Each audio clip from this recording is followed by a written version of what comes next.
Free audio post-production by alphonic.com.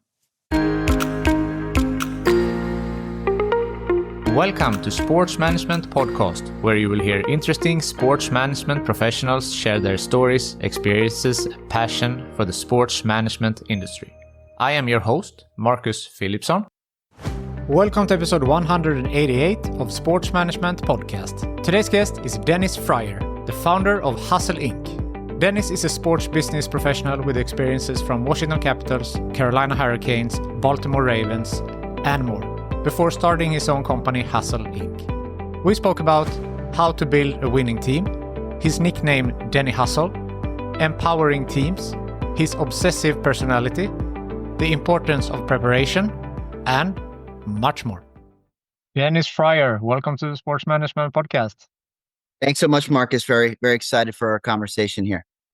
It's great to have you on the show. You are the founder of Hustle Inc. So can you tell us a little bit about what that is and what you do? For sure. Yeah. First, I'll start with our tagline. And, really what that is empowering teams to move faster, be ambitious, and increase productivity. And, we partner with organizations across all of professional sports with a heavy concentration in NFL and MLS, but to actually kind of equate what we actually do, could really put that into two buckets. And I think the first one is is in the sales training capacity.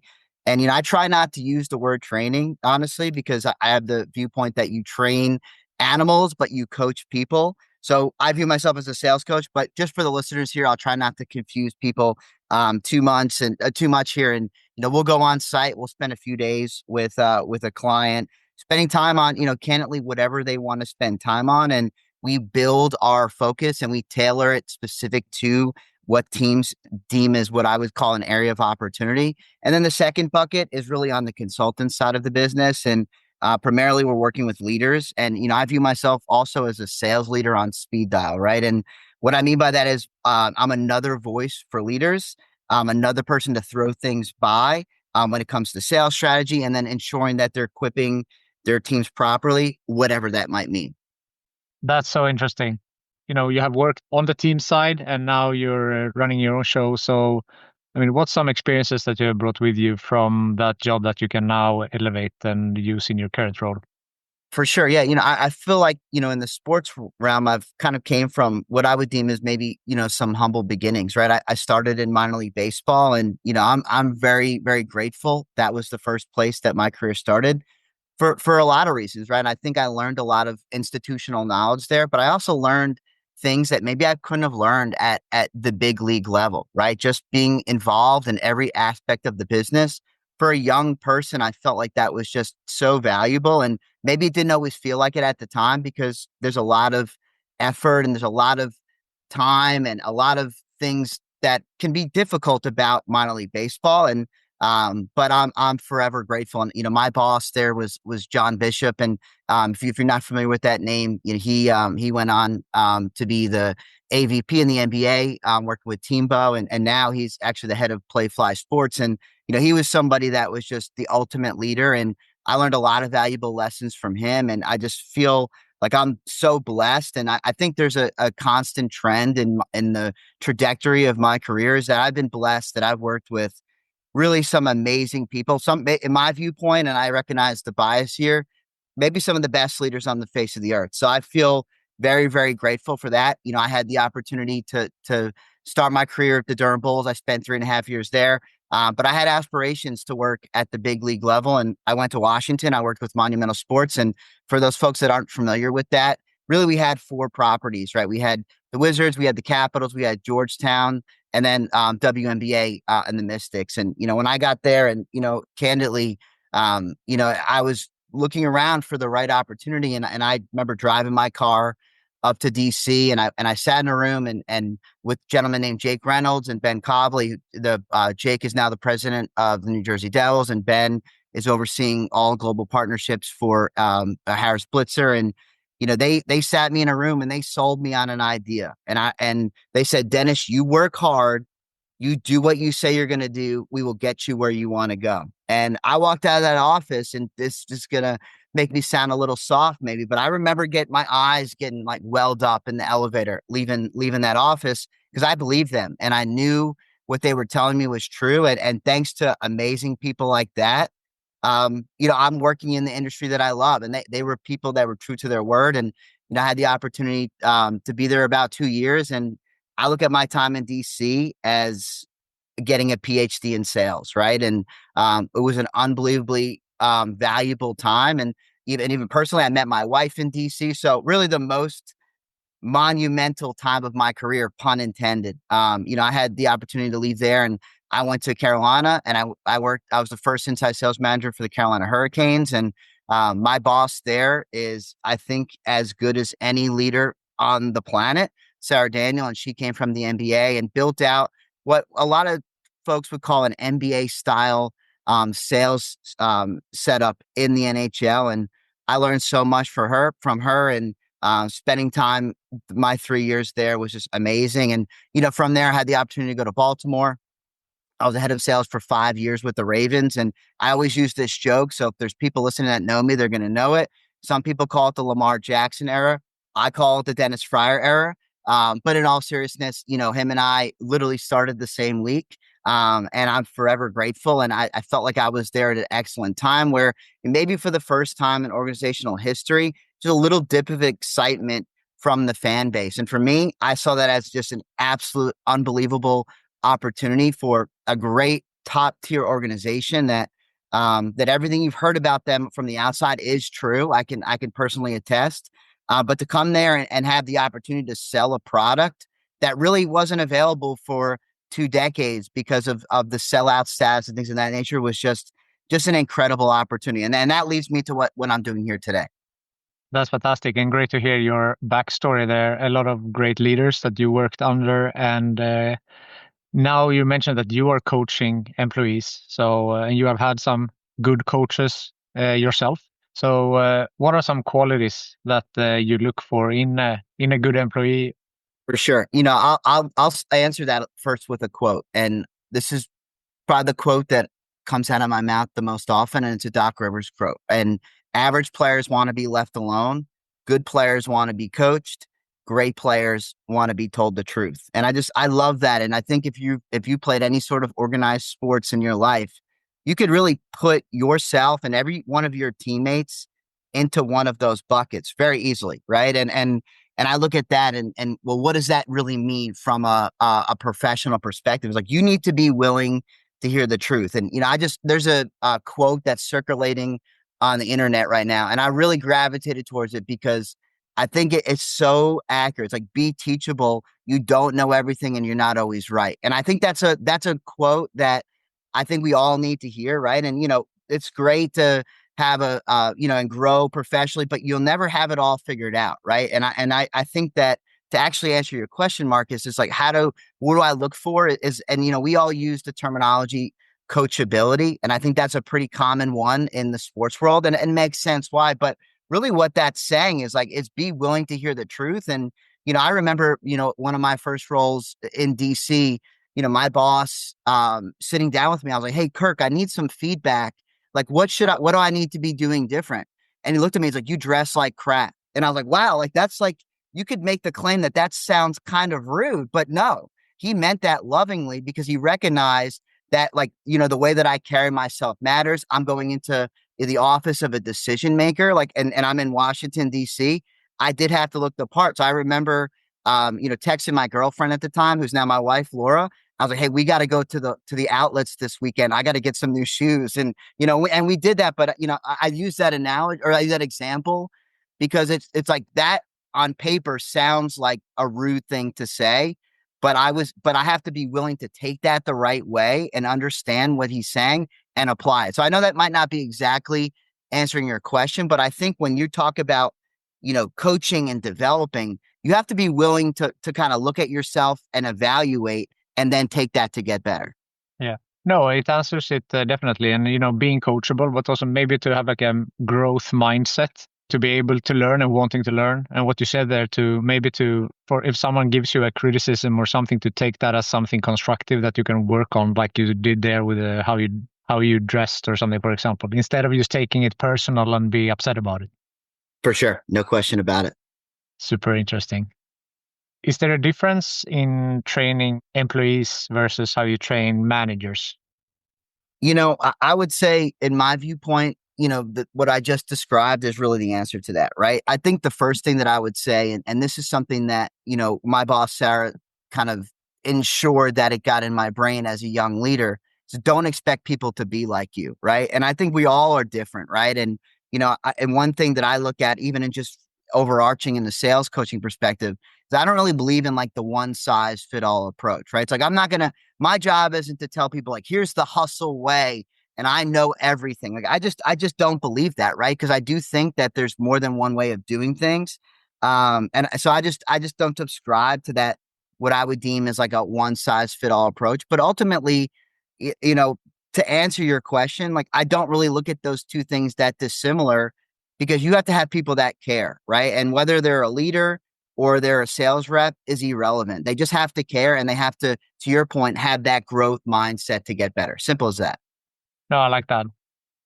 Now, in the current one, in your current business, how was it like to go from being an employee to being a founder and starting something on your own? Yeah, it's been interesting, right? And I learned a lot along the way. And I would say, I was just reading this the other day, and either just talking about like, what is hard about being a entrepreneur. And they said for the first year that people aren't going to understand what you're doing. And I thought about that, deeply. And I said, that is right. And the other component of that is you're going to constantly make yourself look like an idiot. And I agree with that too. Right. And I look back, and, I've never really wavered in what I'm doing. And to be candid, and this isn't like a boastful comment, I believe in myself. Right. I know what I'm doing, and I'm very capable. And we're hitting our 2-year milestone here, coming in the next couple of weeks. And maybe there's still people that don't understand. And that's okay, right? I think, simply put, the thing that I love about doing what I'm doing is that I get what I put into it. And I think that's a pretty fair trade-off. My viewpoint, that's how it should be. And that's I think something that made me gravitate towards sales. It's like, okay, let me get this straight. If I work a little bit harder than the person next to me, I can do better at my job. I can make more money.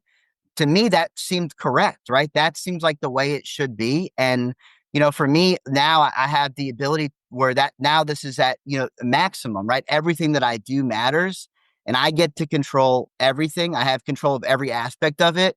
And, as much, just last night as an example of what I would say is like the things that I don't like about this. I'm doing I'm trying to finalize my P&L and my balance sheet, for my taxes, and I'm working at 11 o'clock at night. Like that stuff stinks, right? But I would rather work 150 hours a week for myself than 60 hours a week for anyone else, because it's my thing. And that's how I look at it. So, would you say that entrepreneurship is a meritocracy in a way that you said that? Like, the more you put into it, like the more you get out? I like to think that's true, and I'm sure that maybe it's probably not that black and white, unfortunately. At least in my viewpoint, but I do like, my thought always when I was a salesperson is like there was the sales cycle, and what I do now impacts what things look like in 2 weeks, right? If I have a great week of talking to a lot of people in 2 weeks, that phone is going to be buzzing, right? And I look at it in a lot of ways in my world, but it's not that small. And I would look at it like what I do today might impact what happens in October, right? So I'd look at it maybe in a different light, but in very similar vein, if that answers your question, Marcus. Yeah, definitely. You work with different sports and clubs. Does your approach differ depending on if you're talking to a different team or a league or a sport?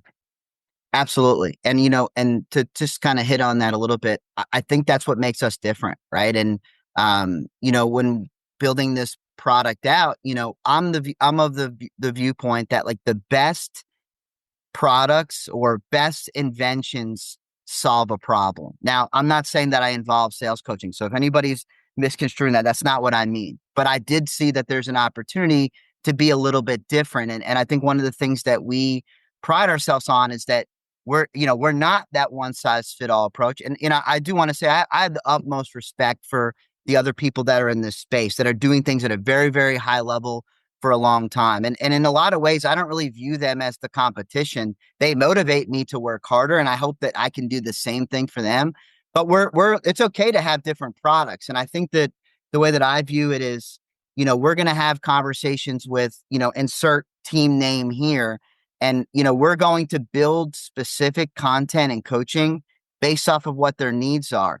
And I think that maybe that product and that angle is just maybe a little bit different than most. And again, no disrespect to the people that are really doing an amazing job, but I just think that the way that we get there is a little bit different.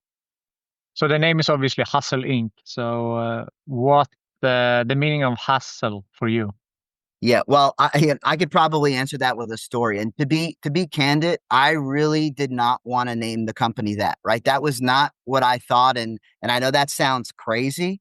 But as a young man, my nickname was Denny Hustle, right? And if there's people listening to this, they're probably laughing because they can remember some of those days. And I built a reputation and a personal brand off of being a hustler, right? And there's really how that happened was in two ways. And when I was in Washington, I achieved a sales streak of 55 straight days of making a sale. And I remember being in the office sometimes at 11 o'clock at night, it really just to keep this meaningless sales streak alive. But it meant something to me, right? It didn't change anything, but in my mind, like if I set my mind to something, I'm going to do it, right? And I built a reputation off of that. I was on the company softball team, and if there was a ground ball, I was legging that thing out, and I was playing and running as hard as I possibly could. But when I built the business, I really didn't love the name, and even though now I think I actually do, but at the time, like I don't know if I really want to name it that. But I remember talking to my wife. I'm like, that name found me. Like I should probably build a brand off of that. And one of my favorite verses from scripture is Colossians 3:23, and it's whatever you do, work at it with all your heart, as working for the Lord, not for human masters. And to me, that is like the definition of that. And I'm a man of faith, and the way that I view things is out of a faith-filled lens. And that Bible verse to me is really how I approach everything. Yeah, it's an interesting word, like with the hustle and what do like the energy I guess from you. You said like you put your mind to something and you do it, and working as much as it takes. And for example, a guy like Elon Musk, now he's gotten very political, but like when he took over Twitter with X, that was one thing that he saw, like if someone didn't really hustle, then he didn't consider them part of his team. So when you're obviously a hustler, and now when you're building your team, do you try to find, like-minded individuals, or how are you building a winning team? Because if you take a sports metaphor, you might need, a defense and an offense and everyone with different skill sets. So how are you thinking when you're building your team? Right. Just to use like an outdated like 80s movie reference, like I do believe in having like the Breakfast Club. Like there's value in having different kinds of people on a team. And again, like I don't expect anyone to be like me or think like me. And there's only one of me, and that's a good or a bad thing depending on how you look at it, right? But ultimately, I do want people that care, and I think that extends to the way that you approach things, right? So simply put, if you ask me what's the most important thing in hiring someone, it's finding somebody that cares, but that doesn't mean that they have to think and operate like I do. So hopefully that answers that a little bit. Yeah, of course. How did you get into this industry? When did you start getting interested into sports, and how has your journey been like? For sure. I think the first answer to that question, just to make fun of myself for a second, is I'm really not that athletic, right? And it's just the truth of it. And I love sports, but I recognized as a very young man that I wasn't going to become the center fielder for the Yankees like I thought that I would potentially be. So I had to pivot and use my brain because my body wasn't going to have the capability to do that. And the second part of it is, yes, I knew this is something I'm passionate about, but I look at myself as a young college graduate. I really didn't know what I was doing, right? And I look back and I've said that I spoke at University of North Carolina, Chapel Hill on Friday, and I made the claim to the class. I said, I would not hire a young version of myself, right? And it's just the truth. I didn't really know what I was doing. I didn't have direction. I didn't know what I didn't know. And, looking back at it, it's, I came into the sports industry really having no clue, right? And I think even most people would claim that nobody, comes out of school wanting to work in sales. And I think part of that is we maybe don't understand what it really is. And the first job that I got in a sales capacity, I was kind of convinced into doing it. Like, Dennis, you know how to communicate with people. You could do this. I'm like, yeah, I guess they're probably right on that. And, I would say about 2 weeks into doing a sales type role, I realized, okay, like sales is not what I thought it was. And I do have maybe some of the characteristics or the skill sets that can make me successful at it. But I would say, to simply answer the question though, I don't think that I really I hadn't had this built out plan. And I'm so impressed. I'll talk to a 21-year-old person. They've had 3 internships and they know they want to do these jobs. Like, wow, like I was probably about 30 before I figured that out. Like, good for you, right? But I wasn't that person. And for me, I had to figure out the things that I like. And just as much, I had to learn the things that maybe I didn't want to do. And I was always passionate about working in this industry, right? We all love sport. And, there's that old cliche quote, like, oh, do a job you love and you'll never work a day in your life. I'm not sure I completely agree with that, but I agree with some of it, right? I do feel blessed that I get to do something that I love. And, anybody I talk to that does a job that's not in sports, they seem to not like it as much as me. So I feel very, very fortunate to be doing what I do, for sure. Yeah. Because you have some other passions. I know you like traveling and some other things, but sports is obviously really a passion of yours. No question. Yeah. I would say, it's it's the thing that really started my professional career. And I would say the longer I work in sports, probably the less sports that I watch. But I think a lot of people in this industry can appreciate that. I can't watch a game without wanting to know what kind of sponsorship activation that was. I can't watch a game and wonder, how did they price these seats on the glass? Like, I can't. Sometimes it takes the joy away because I'm almost too close to it. So I'm probably not watching sports like I did back in the old days, just out of I'm just too close. No, I understand that completely. I work in the ice hockey industry. I work with the equipment, so I'm watching a game and I'm trying to see what type of gear everyone is using, and Right. as much as you're following the game. For sure. You have mentioned also that you have a little bit of an obsessive personality. I guess that can be like a bless and a curse. So how have you dealt with that in your professional life? Yeah, no, it's a great question. And, my wife was joking around about that. I was listening to a song on repeat last night and she's like, you're obsessive. You like something and you just overdo it. And she's right. And I would say, thankfully for me, I do think it's something I was born with, but thankfully for me, it's really only been reserved for positive things, right? I think it's important to differentiate. When I was a young man, I loved Bruce Springsteen. That was my guy. I didn't just go see him once. Like, I went and saw him 27 times in 13 different states in the United States. And, my wife and I went on our honeymoon and it's the first time I went to Italy. And now I've been to almost every country in Europe. Right. And like, I just, when I grab onto something and I enjoy it, I go full throttle. And I think that's just the way I am. But, just to provide context in the professional,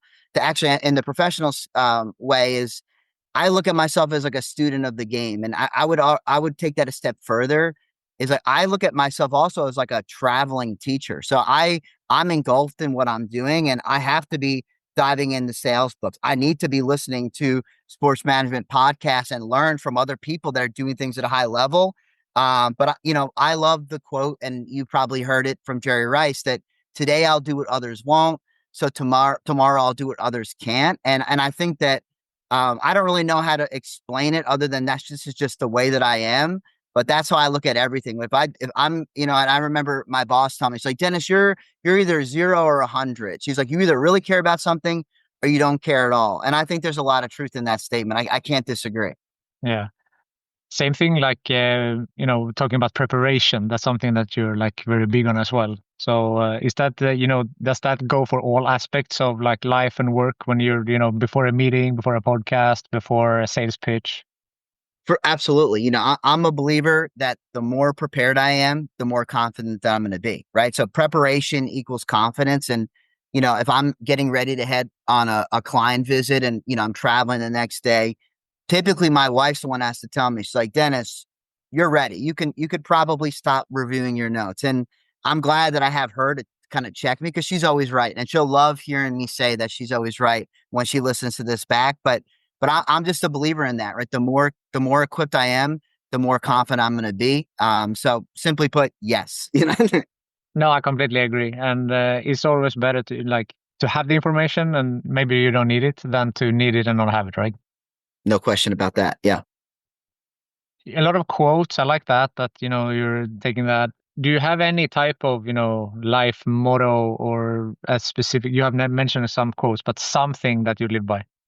Yeah, well, I would say I'm a man of faith, right? And that's what drives me. It's the most important element of me. And my favorite Bible verse is, many are the plans of a man's heart, but it's the Lord's purpose that prevails. And I look at it in that way. And I think that's how I approach everything that, I'm not the ultimate decision maker, as much as I like to think I am. And I think the other thing, and there's a quote that it's a quote, but it's also a motto, is the way you do anything is the way you do everything. And I think that's a Tom Waits quote.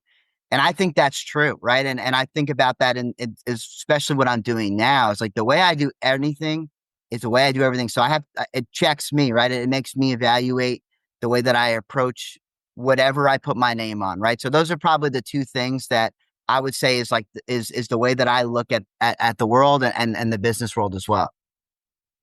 Talking about career, very driven, a lot of successes, worked for, many big organizations, now being a successful entrepreneurs.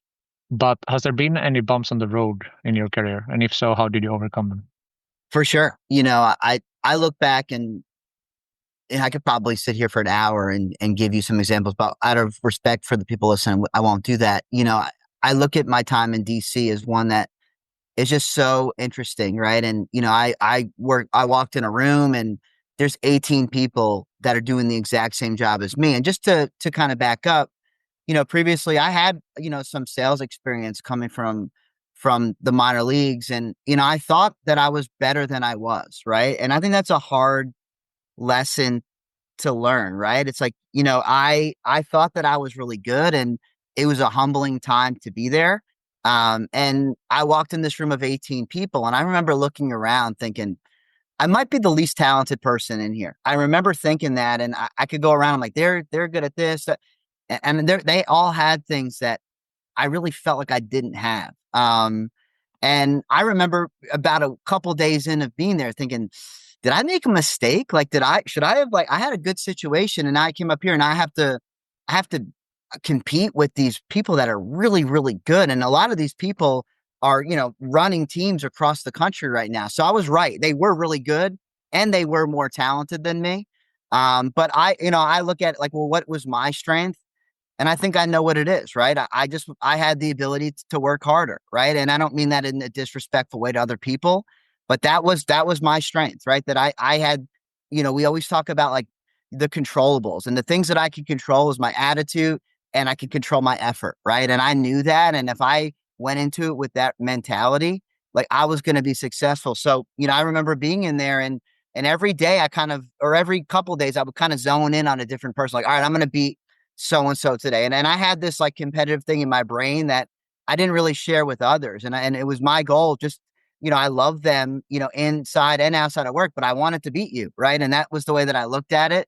And I still maintain that all those people in that room were more talented, but I was able to use what I was good at, and I was able to be successful that way. So that's the first one. And I think the other one is what I've already kind of hit on, is the beginning of the business. People maybe not just fully understanding what I was doing. And it's not an easy place to be, right? Where, I was so blessed and I had, so many great places that I worked with, so many great people. But now I'm not attached to a logo. I'm not attached to an NFL brand or an NHL brand. And, in a lot of ways, I remember somebody telling me this, and I had a buddy that started a business. He said, Dennis, you don't have as many friends as you think you do. Right. And I don't mean that in a mean way, and I don't want to go negative here, but it did really make me think. And when I launched the business, I realized, okay, I got to roll up my sleeves. The fish don't just jump in the boat. I got to go catch them. And for me, I recognized that quickly that, building a brand and a business is hard, because I was used to being behind a very, very an international brand. And now I'm nothing. Right. So I recognize that those bumps along the way are now are making us stronger. But ultimately, when I look back at those times, like I had to be okay with looking like an idiot, and I probably did, right? And maybe maybe I still do, but hopefully not. I'm sure you don't, but I guess that then networking comes in handy, right? Because as you said, like you don't have this brand to lean on anymore, but you have your personal brand and the connections that you have made from the other jobs that you have had, and maybe that's something that you could try bring with you into Hustle Inc. I think so. And this, as well as anyone, Marcus, this industry is not that big, right? You look at, I live in just outside of Raleigh, North Carolina, and there's probably, 400 software companies in this market alone, right? Maybe more than that. I'm making up a number, but there's not that many professional sports teams and leagues. Like there's really not that many of us. And, if you've been around long enough, you probably know a lot of people, and that doesn't make you special. It's just that we're all still standing. Right. And I looked at it in the first slide of like, jumping on or just looking at my existing relationships. And I feel really fortunate that there's a few people that really, really were supportive and they understood and they were going out of their way to set up introductions and set up conversations when they didn't even have to do that. And I don't forget those things, right? And I'm just so appreciative to some of the folks that just really, really supported what we were doing out of the gates. Yeah. Something else I thought about is you mentioned now you live in North Carolina. You also lived in Washington. You're originally from Long Island, New York. Yeah. So traveled, moved around quite a bit. Has that been something that's, been difficult, or is only good to, experience new places, or how's that been like? I mean, I think it's amazing, right? And I think that traveling is good for the soul, and I think that sometimes moving around professionally is good for the soul too, right? And I think you learn a lot about yourself. It forces you to grow. I view myself as an introvert, which I think would probably surprise some people that I talk to, but I do, and I think that especially as a younger man, like moving around and going to new market, trying new things, it forced me to get out of my own way a little bit, right? So I think it's an amazing thing. I think it's been great for me. I'm here in North Carolina now, and for now the third time in my life, I'm not moving again. I'm going to stay here because it's a wonderful place to live. But I feel really blessed that I've been able to jump around and see some different places. I'm sure a lot of experiences from different places. And we talked a lot about also in the beginning about different. You have had a lot of managers and bosses that learned a lot from. What are some advice, or what's the best advice that you've been given, or maybe that you received? Wow. Well, and I'll probably disrespect somebody by not dropping their name, but I would say right out of the gates, my Brian Samorka was someone my first job, and he's now the assistant athletic director at NC State. He said to me, he's like, the more you're a dentist, the more people are going to buy from you. And I think about that all the time. Right. And the reason that it's important is that it gives me permission to be myself every day. Right. And I don't think that extends to just sales, even though I think that that's a great sales lesson. Right. I'm making the claim that no two salespeople are the same. There's not a one size fit all approach, which I believe wholeheartedly. But I do believe that we buy from people. Right. And the more that I would insert my personality, the more I'm a little different. I'm a little quirky. And that works for me, right, in the sales, because people buy from people. And then the other side of it is, forget about selling a product. Like, be yourself, right? And I joked around about, you wanted to have the breakfast club. That's good, right? You're allowed to have different kind of folks. And, when Brian said that to me, I was like, wow, that's like, a revelatory thing. It seems so simple, but it's what I really needed to hear, because I think I didn't really understand that at that level or at that point just yet. And, I think the other thing, and I could sit here and probably say 50 things that are great advice. But when I was in Baltimore, I learned do things you don't have to do. Right. And I think that is just a great lesson. I dropped the Jerry Rice quote here a few minutes ago, and I think that's an example of that. But do things you don't have to do. There's power in that. So I think those would probably be the big two. Yeah. No, that's a good one. Because sometimes, you talk about like, what's my job description, and you want to work within your square. But as you said, maybe to move outside and do something that you don't actually have to do. But that I think it pays back in, twofolds. No question. Is there something I haven't asked you thus far that you would like to mention? I would just say, simply put, this industry is so competitive. And, when I was coming into it, everybody wants to work in sports. Like, why wouldn't they? Right. And the people that are doing it are the ones that just don't give up on the dream. Right. It's really easy to do that because it's difficult to get a job. And, I'm sure you've heard, last lecture by Randy Posh, and his thing is, those brick walls are there for a reason. Right. And they're not there to keep us out. It's to keep out the people that don't want it enough. And I'm butchering that quote, but I think about that. If there's people that are, trying to aspire to work in this industry, or they're just into it for a year or two, but trying to figure out whether they want to continue to do it, just don't give up. And I think that's just simple advice. And if you want something, like, then go get it. Right. And again, to zoom back to what I said before, like, the fish just don't jump in the boat.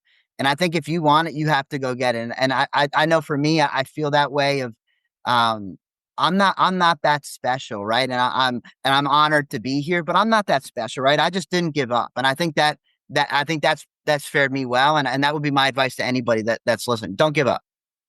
That's a great advice. I love that. So I like to end these chats with a networking question. So is there someone from your network that you think would be a good guest on this podcast?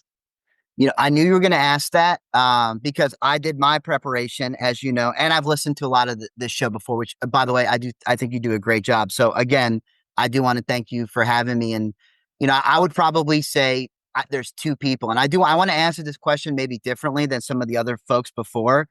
There's a lot of exciting stuff happening in collegiate sports in North America, and that is evolving so quickly. And I dropped the name of my first boss in Durham, John Bishop, who now is the head of Play Fly Sports. He's someone that means a great deal to me. He's an amazing human being, and you might have read about this just last week. Play Fly Sports just partnered with Texas A&M. They secured a $15 million multimedia deal. And he's the charge of that. I think he's an amazing person because that landscape is changing so much. And the other angle I'd probably tell you to go is, I think there's a lot of really exciting stuff happening at the university level, right? I live very close here to University of North Carolina, so I get exposure to that daily. But Dr. Nels Pop, who's a professor and he oversees all their sports management, I think you'd be pretty blown away with their dedication and what they're trying to do to what I claim is like preparing the future of the sports industry. So those are two people that every time I talk to them, I walk away motivated. So I would probably tell you one of those guys for certain. That's fantastic. Dennis, it's been a pleasure to have you on the show. Your energy is contagious. And, I hope you have inspired the listeners as much as you have inspired me. So again, thank you so much for taking the time. No, thank you for having me. I'm honored. I can't even believe you asked me to be here. So thank you. Thank you for having me today. That's for sure. Thank you.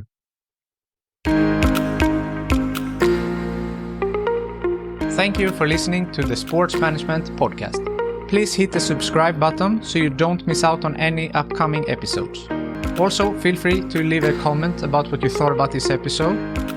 If you want to get in contact with me, send an email to sportsmpodcast@gmail.com or hit me up on Facebook, Twitter, or Instagram @sportsmpodcast.